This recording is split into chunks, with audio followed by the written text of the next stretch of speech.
Hello everyone, my name is Stephan Hughes, Professor Stephan Hughes, and today we're going to be talking a bit about the English user, the skilled English language user, and what it means to develop this English language user.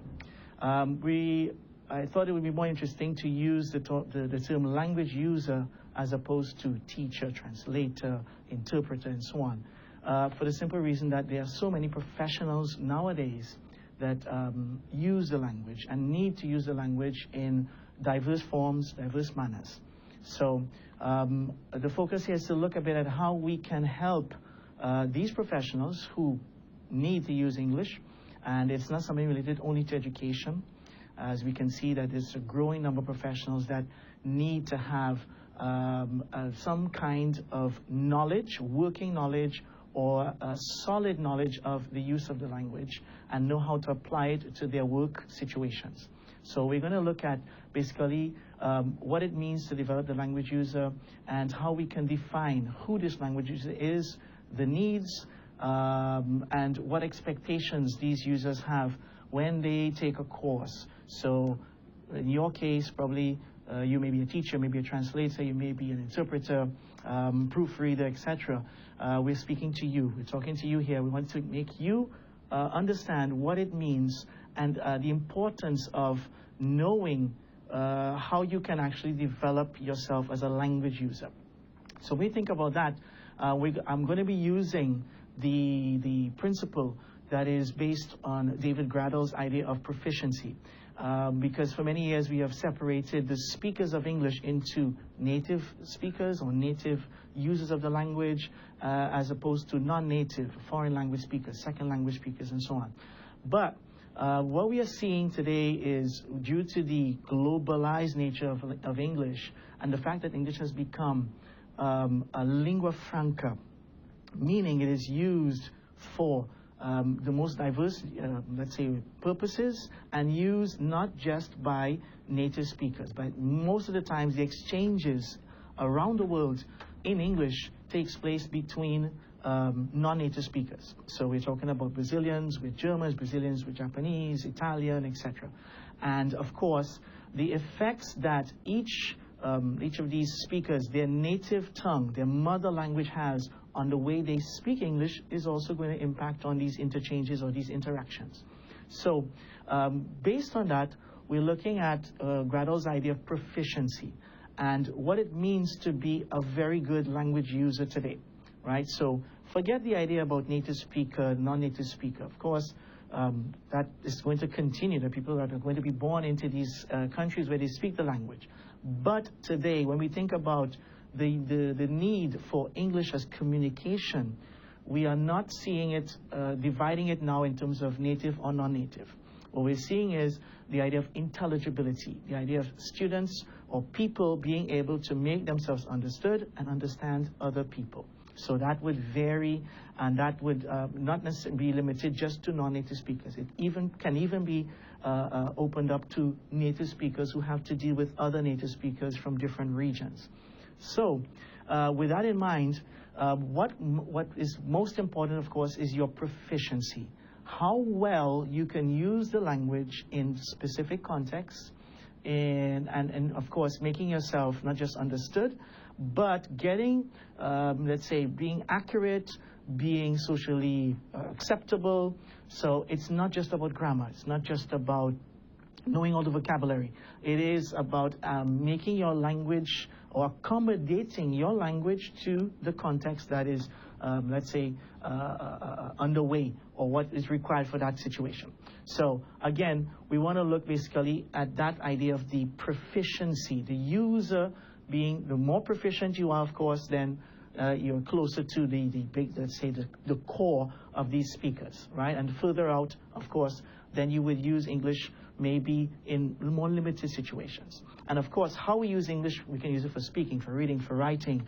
So, of course, the skills will vary. The amount of English I need, if I'm just going to read text, will vary from the ones I would need, for example, if I have to interact with speakers all the time. Okay, so if we think about that in terms of professionals, teachers, translators, and the others that I mentioned before, proofreaders, etc., then of course this will also vary. So with that in mind, who needs English? right? We can also think about people related or people working within the language or teaching world, for example. You think of designers, you think of online or editors, online authors, marketing professionals. There are lots of professionals now that sometimes need to have enough English that they don't need to depend on translators, don't need to depend on, to a certain extent, teachers or other professionals who should be more experienced. So the amount of language, of course, is going to grow, right? So we'll look at how they use the language. We'll look at how and why they can prove the language proficiency, and if this is also something that is still important. Is it important for me, for example, to have a certificate saying that my English is advanced? Seeing or considering the nature of the language, the way that English is being shaped, the way it is changing, the way it is being spoken, right? Does that mean that if I have a certificate, I'm going to be able to deal with the amount of, let's say, Englishes that we see around the world? Is it going to prepare me well enough for what I'm going to face, right? And how then can I hone my skills? How can I improve these skills? So I'm thinking of formal and informal learning. How can I continue to learn, right? So once I get my certificate, once I get my diploma, whatever, does it mean that I can just rest on these accomplishments? No, it probably means that I have to continue. Okay, so what you thought, as I said, who needs English? We first think about the traditional students, right? So maybe speaking to some of you here, but we have to think about, again, even secretaries or, writers, text, people who prepare materials for presentations, in the business world. This can vary as well, right? So how they use it, again, I can just list a few examples. But what we see as well is that there are lots of professionals, let's say teachers, who decide to move to translation, translators who maybe want to venture into teaching. There's this shift, constant shift, and the way the language is changing has also made it flexible for us to also work in several areas, to have, as I say, keep different hats. So I can be a teacher, I can be a translator, I can be a proofreader, I can work with design, I can work with online structuring or instructional design and so on. So these things will vary. Another thing we have to think about, as I just mentioned, is the idea of language proficiency. All right, and I'm not here, of course, to lambast or talk about institutions that provide these certificates, right? Exams. I'm not going to mention any names here. That's not my goal. But as I said, and I wanted to provoke this reflection, is it enough, right? So if I have a certificate saying that my English is advanced, all right, what next? Right? So this is probably the first step. It's important, and we need to look ahead or look beyond that. And what we are seeing is that the amount of possibility, let's say, the range of possibilities we have nowadays, since with the onset of social media, with the onset of the internet, where learning can be very, very informal, and it can be used much more out of the classroom than in the classroom. So the big challenge, and what I think is essential when we're talking about preparing language speakers or people who are learning English today, is to get them to use English out of the classroom, or to make use of these, let's say, experiences, real-life experiences, right, by watching TV, going to the movies, even looking at street signs. Sometimes you see English all over the place, right? And we're talking about here in Brazil. We can see how we can make use of this as a learning opportunity, how we can turn these things into learning opportunities, right? Maximize the potential that these opportunities provide for us as learners. So that is the big challenge, and we want to include that more, think of that more. So I think that more and more people need to see that they can use or make these opportunities learning opportunities for them. But of course, you have to learn to do that. It's something that's not, let's say, automatic, right? And being able to see how you can use that and know what works best for you, of course, how you learn, using your, let's say, your interests, your passions to your advantage is also important. So honing the skills. So I think that we can come to an initial conclusion. This first part here is that the globalization of the language, the fact that it has become a lingua franca, right? It means that we use English in the most diverse contexts, right? This is making it more and more an urgency for everyone, right? So it's not just limited to people studying English, but maybe people studying English to do something else. If you think about in education, what is happening now more and more, where the educational system is blending in. We're using English as an integrated form. We're using English as a language of instruction, right, to teach other subjects. So I learn geography, chemistry, physics, math, but through English. And more schools are taking on this integrated approach, right, what they call content, language, integrated learning, right? So it's on a scale. And we see more of that being introduced into the system, so that teachers and even translators have to be aware of that and how they can deal with that in their professional lives. Okay, so these are some of the things we want to think about. And of course, it's not just, it's not, let's say, conclusive, but it's the beginning. It's something that will move on, and we see expanding more and more as we grow. And if you think of, to cite, for example, Speaker Jay Walker, when he talks about this mania, the fact that English has become an obsession for the world today, where we think of how people learn the language, and they learn it because they need it, not because it's being imposed. So this has also been a big shift in understanding the purpose of learning today. Okay, so this is the first part. I think this is important for us to think about. Then we're going to talk about, of course, what it means to learn informally. Look at informal learning, look at lifelong learning, just to get you thinking, of course, in terms of moving from what is called andragogy to heutagogy. So that's the next step. Okay? Okay, part 2, developing skills for a skilled language learner, as language user. We want to look now at, as I mentioned previously, the idea of informal learning, the difference between andragogy, heutagogy. How does that impact on what we're talking about here, and how we can use this again in the learning context, right? So we think about learning today, not just in language learning, but education as a whole. Learning is seen as something lifelong, forever. So we want to continue learning. So you never stop. And it's not just a saying, but it is really, really true in the 21st century, where we see that more and more we cannot, just stop at what we're doing, but we have to continue, or at least keep keep updating our knowledge, right? Constantly revising, constantly, honing in these skills so that it doesn't get rusty. And if you think of using the comparison when we talk about learning a language, if we don't use it, we lose it. So if you're learning, if you don't continue learning, of course, you're going to be, stunted. You're going to be left behind to a certain extent. So again, lifelong learning is taking the idea of the approach of, let's say, from pedagogy, to andragogy, and to what we call heutagogy now, where learners are becoming more self-directed, self-determined. And how can we use this in a formal context? How can we get you, in case you want to study, how can we develop this in you? So this is one of the challenges we want to talk about, to make it more and more clear that students, of course, if you want to learn, you have to be the one to learn, right? But we want to encourage that. We want to foster that, promote that all the time.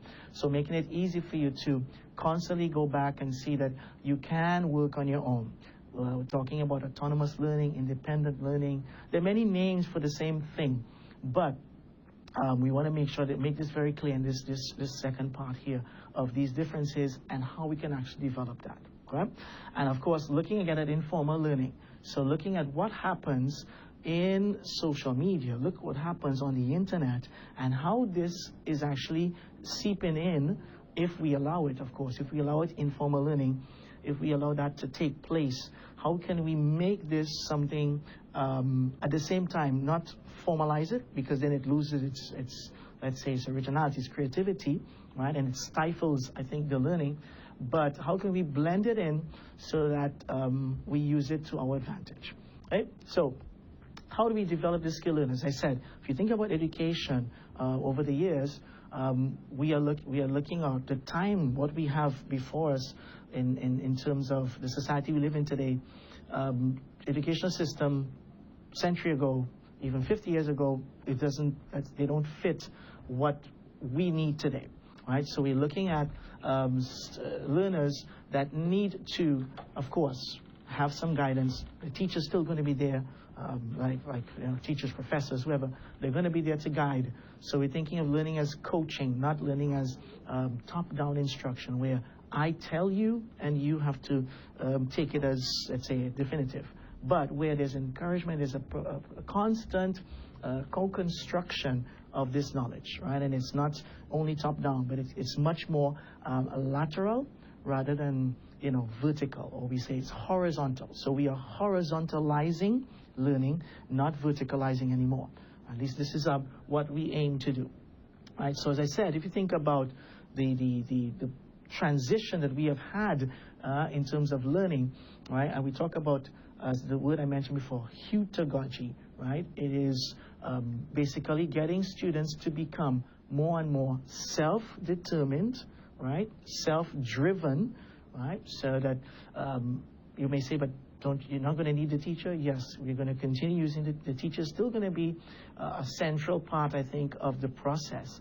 But it's not just on the teacher, right? So this is the big goal, and this is the idea we want to look at. It's not just the teacher. It's the teacher and the learner, and of course the learner and his colleagues, his or her colleagues, right? So this constant interaction is also what we want to make the most of, or let's say use to our benefit. Right? So this idea of the learners is said, learners being the center, right? You are the focus, and then of course we kind of facilitate. So these words, you may have heard them before, and these are some of the buzzwords that we see in education, talking a lot about facilitation stuff. But again, we want to stress this, that if you're talking about English, and you think about how English is growing, and as I mentioned previously, how English it's being used, right, and even influencing other languages to a certain extent, and the emergence of, let's say, other varieties where you see language or English, examples of English being spoken from not just the United States, not just from England or the UK, but from Australia, from South Africa, from the Caribbean, from Africa, right, from India, from Asia as in general, right, and these again are new forms, and how do we deal with that? So getting you to become more and more aware of that. And of course, our aim is not to teach all of this, because this would be humanly impossible. But the aim is to make sure that you are able to deal with that, you're aware of these things, and know how to work with this, right? Of course, seeing the differences and being able to make your own decisions.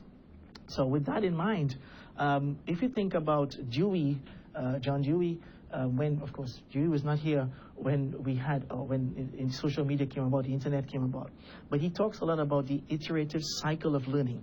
Right? He talks a bit about the idea of the experience. The learning, there must be an experience. Then there might be reflection, where you think about what you have learned.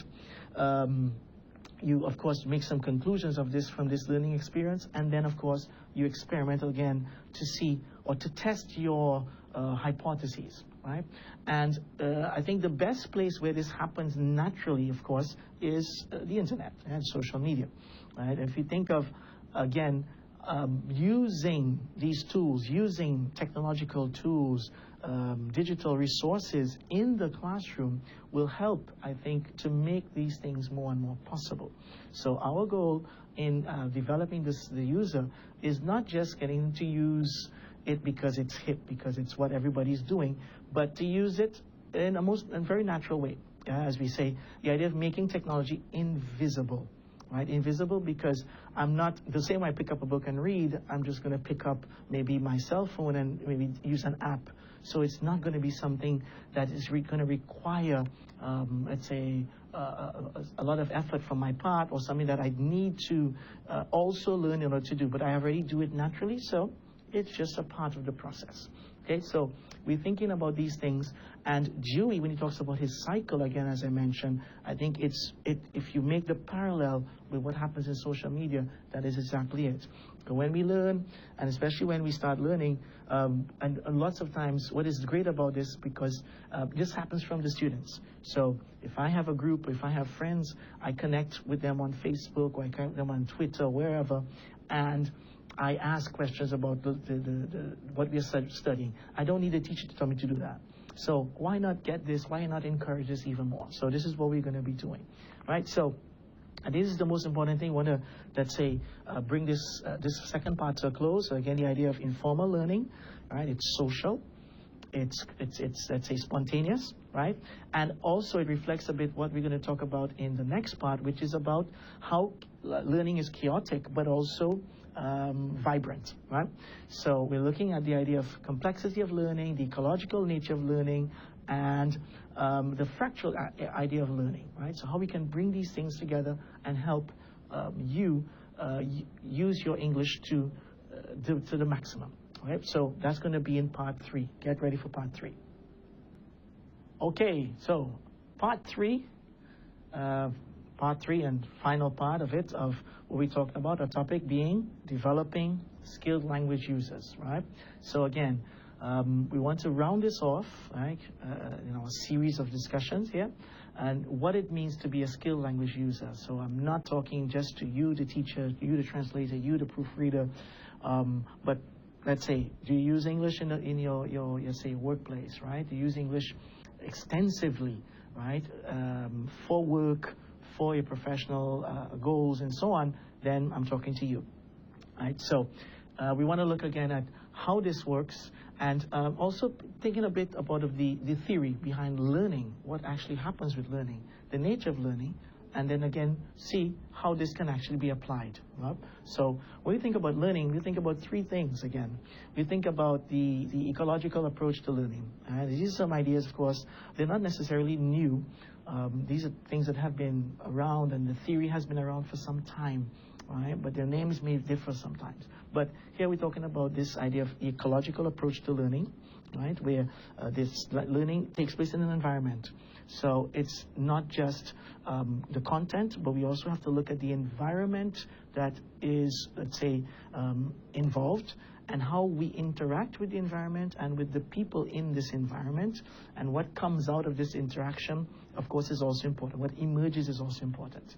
Okay, so these are some things we want to look at here. The second point we want to look at is also the idea that learning is complex, learning is chaotic, and that is not a bad thing, right? Of course, because of the needs, if you think of historically, the Industrial Revolution brought on on society at that time the need to have things organized, because we had factories, we had lines, assembly lines, and so on, and educational systems also had to follow the same, let's say, path, or take the same path in terms of making sure that students were prepared to meet the needs of the industry. But this industry looking at today, or the workplace we are seeing today, is so vast and so complex, intricate, that this system is not going to be meeting this need, or meeting the needs of the system we have today, or the society we have today. Right, so it is chaotic, it's complex, and learning has always been complex, understanding what happens when we learn. So taking this nature again into the classroom, we're going to see how we can use that when you want to develop your language learning. And also making parallels with what happens with English, because when we look at when we watch, TV, watch movies, we watch programs, documentaries, we read, and we see things on the internet being used in English, we have no idea.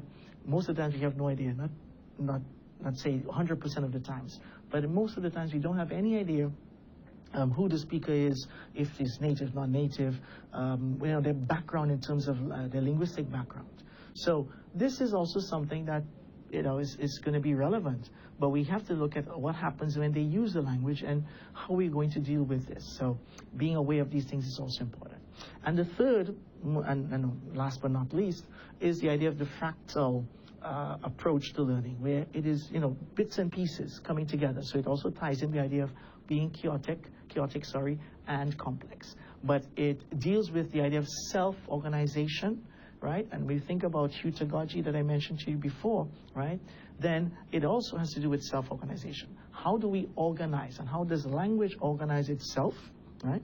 If we think of the nature of language, of course, we try to make sense of the rules and trends in language. But a lot of times it's very, very fragmented. If you look at what happens with slang, with, idiomatic language, what becomes an idiom, what doesn't become an idiom, what happens to collocation, and maybe some of you are familiar with the term collocation, right? What happens when one word combines with another, when there's a joint, a use of a chunk, as we call it, right? Of two pieces or two words that are normally used together, and they're just seen as one unit of meaning. That's what we call a chunk. But what does that mean, and how does that actually work? Sometimes it's hard to really pin down.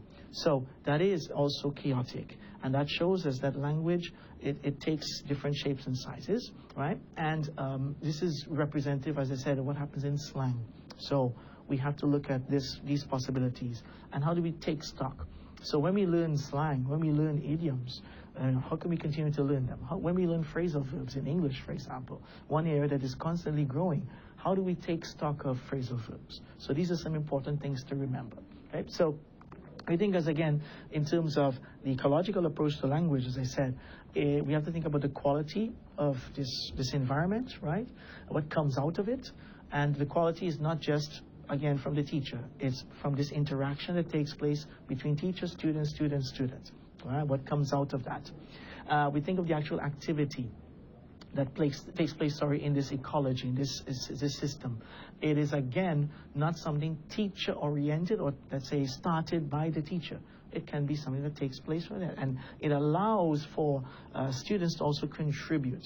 So that learning English, when we learn a language today, lots of times, and what we want to do, of course, is make it possible for you to also contribute, to also bring. So a lot of times, as a teacher, when I work with language teaching or language development, I try to always involve cases, situations where students can actually see or bring in their situations and analyze. So sometimes not just looking at theory to practice, but from practice, make sense of the theory, right? So this is also important. Think about autonomy, right? So it's not just giving students a chance to do whatever they want, no, but it has to do with, it's independent, yes, but it also fosters the collaborative nature of learning, which has always been there, right? And finally, the idea, again, of agency. So it can happen at any time. It can happen not just in the classroom, but the idea, the spontaneous, the more we can make it possible for things to just take place, right? And of course, use it, process it, is also important. So we talk about the ecological approach. This is what we talk about, those four areas: quality, activity, autonomy, and agency. We think of the idea of the chaotic nature of languages, as I mentioned. We have to think about being flexible, and more, if you're thinking about language programs, if you are studying, be it at undergrad or graduate, postgrad level, right, you have to be flexible to see things or make changes, modify, adapt. We have to make sure that we are interacting with the material all the time, and knowing that it's unpredictable. So you might be able to make sense of the rules, but then of course, the exceptions. The exceptions are also very, very valued. So we want to bring this in more and more into the classroom. And the last part, we talked about the idea of the fractal, as I mentioned, this word fractal, not fractured, but fractal, all right? This fractal approach to learning is also fundamental because, as I said, it's self-organized. Right? It's putting things together, and you're seeing, willing to ask yourself, okay, well then, what next? Right? So it could be today it looks like this, but the learning can take a different shape tomorrow, and I don't know what's going to happen.